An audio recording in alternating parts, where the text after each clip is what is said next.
Hi, welcome to Sparkling Memories, a place where you can build healthy relationship with food pairs and yourself. And today in front of you is where we have some sweet and sour wings. And this is what we're going to be making today. So let's go ahead and get started. First, we have to clean it. Normally, I will use some lemon and some vinegar because I don't want that funky smell when it comes to my chicken. I have a little bit of olive oil here, some onion powder, garlic powder, parsley, the McCormick with the chicken, and some adobo with the salt. I also have my crusted cotton board. Of course, I use some lemon juice and the vinegar when it comes to after I done clean it and add the oil. Because I won't want my chicken to smell a little bit on the funky side. So here I am, starting with my good old seasoning, my onion powder, the garlic powder, of course. This is just a flavoring. It's also good for you. You can use regular onions and garlic if you like, but when it comes to the time, I like to do it a little quicker. So I will use the powder one versus the real one sometimes. And that was the McCormick with the roasted garlic and the chicken. Now I'm going in with the parsley. It does have its benefits of having it in your meal. Sometimes we'll use oregano, but keep in mind that's two different type of herbs. So here I am blending it together. And once you do that and it's completely turned over, you may want to add some more seasoning because that might not have been enough on the one side for the coating. Be careful not to over season it because you will taste it in your food. There's no doubt about that. So here I am adding more seasoning to it.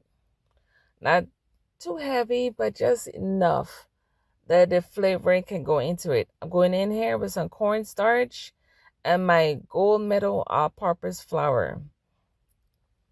The main reason I'm using this board right here is because I want to be able to toss it. And I realized my bowl came with cover, so I just tossed it in the same bowl. That is the cornstarch going in. And then you pour in your flour. Now, this is the pot that I use to make deep frying with my little olive oil. That was the first one I put in the classic brand. And then I have another one that's specifically for frying and baking. That's why I like this brand. So you want to go in there, pour just amount. I don't really measure my oil when I put it in. It's basically just look and see. Because I want them to be floating, but I don't want them to be drenched in the oil, but just enough they can float a little bit is what I'm looking for. So that's how I would describe putting the oil into your pot that you're going to use to fry. Now, deep fryers, you just got to be careful and be mindful because they could turn brown really fast. So you always have to keep your eye on it when you're using a deep fryer. I'm using a pot for mine. I realized this is not the best way to make it because I needed to cut it up some more because it wasn't fully cooked. So I took the time out to cut it up and then put them in a pot like this. I realized it's a lot easier and it cooks a lot quicker. So once you cut it up, it'll be like that. I have a leg winglets. I have the leg wing and then these are the drumsticks. And you just take your time. This is actually the first batch. And this is the second one here.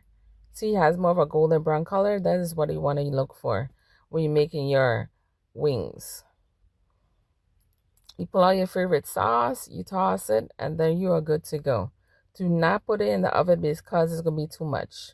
Till next time, this is Miss Sitaran from Sparkling Memories. Bye-bye.